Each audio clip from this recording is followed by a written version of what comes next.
یہ corrupt senior civil جج تھا, نون کرپٹ, میاں حمید جیلانی اس کا نام. میں نے اس کی under the order of high court میں نے اس کی انکوائری کی on the charge of corruption. He was posted at Layyah. میں نے لیا جا کر انکوائری کی. انکوائری کر کے میں نے اس انکوائری میں کنکلوڈ کیا اور اس کے خلاف میں نے کہا یہ چارجز پروو کیے, ایز اے کرپٹ. اپنی رپورٹ سبمٹ کر دی. کچھ عرصہ بعد پمفلٹ چھپنا شائع ہوئے گمنام کمپیوٹرائزڈ اردو میں. اس زمانے میں 1998 میں کمپیوٹر یوں نہیں ہوتے تھے, بس کوئی ایک آدھ دکان ہوتی تھی یا کسی کے گھر ہوتا تھا. کمپیوٹرائزڈ وہ پمفلٹ چھاپتا تھا, اس میں وہ اسکینڈلائز کرتا تھا ہائی کورٹ کے ججوں کو, سپریم کورٹ کے ججوں کو نام لکھ لے. وہ ایسے ایسے الزام لگاتا تھا اس پمفلٹ میں سیشن ججوں کے خلاف بھی, میرا نام بھی ہوتا تھا. میں نے اس کو ٹریس کر لیا. جب میں اس کی انکوائری کر رہا تھا, اس وقت چیف جسٹس تھے جسٹس خلیل الرحمان خان لاہور ہائی کورٹ. ان کی داڑھی تھی, تو اس نے حمید جیلانی نے اتنی بڑی داڑھی رکھ لی. جب چیف صاحب اوپر سپریم کورٹ چلے گئے, دوسرے دن جب وہ جج صاحب آئے حمید جیلانی کورٹ میں, کرینچ پہ اس نے داڑھی صاف کرا, تو وکیل صاحب نے پوچھا, حیران ہو گئے کہ اتنی داڑھی والا بندہ. اس نے کہا جج صاحب یہ کیا ہوا؟ اس نے ایک لفظ بولا, اس نے کہا داڑھ گروپ کی حکومت ختم ہو گئی.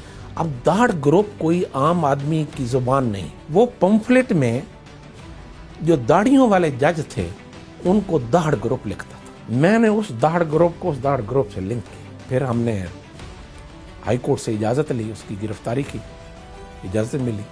ہم نے ان کو جہاں لاہور سے پکڑ لیا. اس نے خط لکھا, 2 خط لکھے, ایک ہائی کورٹ کو لکھا, ایک مجھے لکھا جیل سے.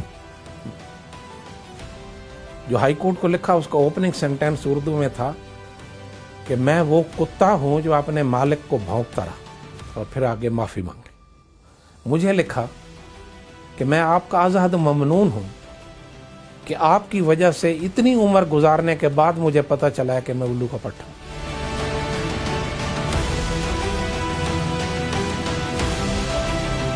میں اس وقت پنڈی بینچ پر تھا. ایک شادی کی تقریب تھی. شادی کی تقریب والڈ ہاؤس تھا.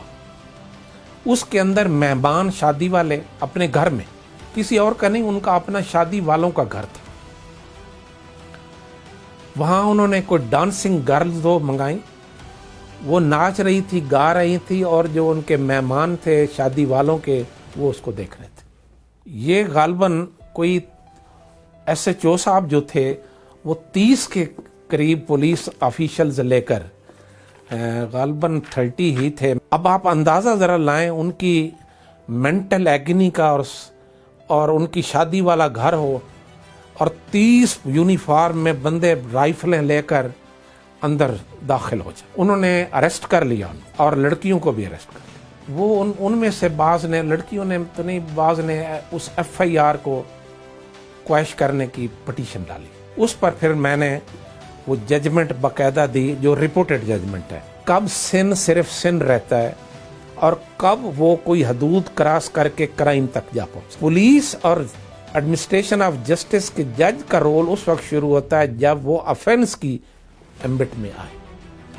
جب تک گناہ رہے اس وقت تک نہیں ہو سکتا. تو میں نے وہ ایف آئی آر کویش کی, یہ ہولڈ کر کے کہ ایس ایچ او اور کورٹ سن کی کاگنیزنس نہیں لے سکتے. سن کے لیے جو بندہ گناہ گار ہے, he is answerable before the supreme lord of the universe on the day of judgment. گناہوں کا حساب ایس ایچ او نے نہیں لینا بندوں سے.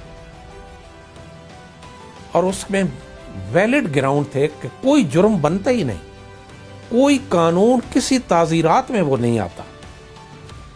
اس میں میں نے ریزنز میں ملٹیپل ریزنز لکھی, اور اس میں یہ تھا کہ کیا ٹی وی میں ناچنا اور گانا دیکھنا نہ گناہ ہے نہ جرم ہے. فلموں میں گانے اور ناچ گانا نہ گناہ ہے نہ جرم ہے. فلموں کی شوٹنگ کے وقت زمین پر گانے گانا اور شوٹنگ کرنا اور دیکھنا نہ گناہ ہے نہ جرم ہے. اور شادی والے گھر کے اندر گانا اور ناچنا جرم بھی ہے اور گناہ بھی ہے. یا تو ٹی وی اسٹیشن بھی بند کرو, یا فلمیں بھی بند کرو, یا فلمی اسٹوڈیو بھی بند کرو, پھر تو بات ہے.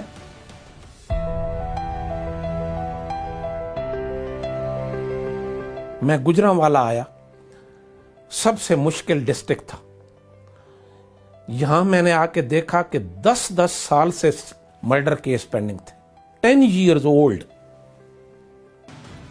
میں بار روم میں گیا، میں نے وکیل صاحبان سے گزارش کی کہ میری ایک آپ کے مطالبات بھی میں نے سنے ہیں، اب میرے مطالبات بھی آپ سنیں کہ مرڈر کیس کا ٹرائل کمنس ہو کر صرف 3 صورتوں میں ایڈجرمنٹ ہوگی.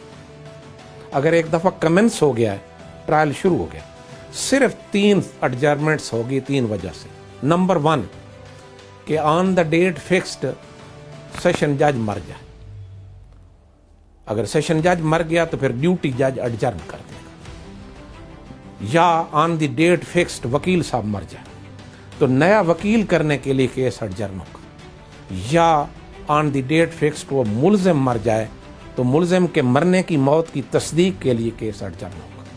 یہ 3 موتوں کے علاوہ کیس ایڈجرن نہیں ہوگا. اس کا نتیجہ کیا ہوا؟ نتیجہ یہ ہوا کہ 12 مہینوں کے اندر 600 مقدمہ قتل فیصلہ ہو گیا گجرانوالا میں.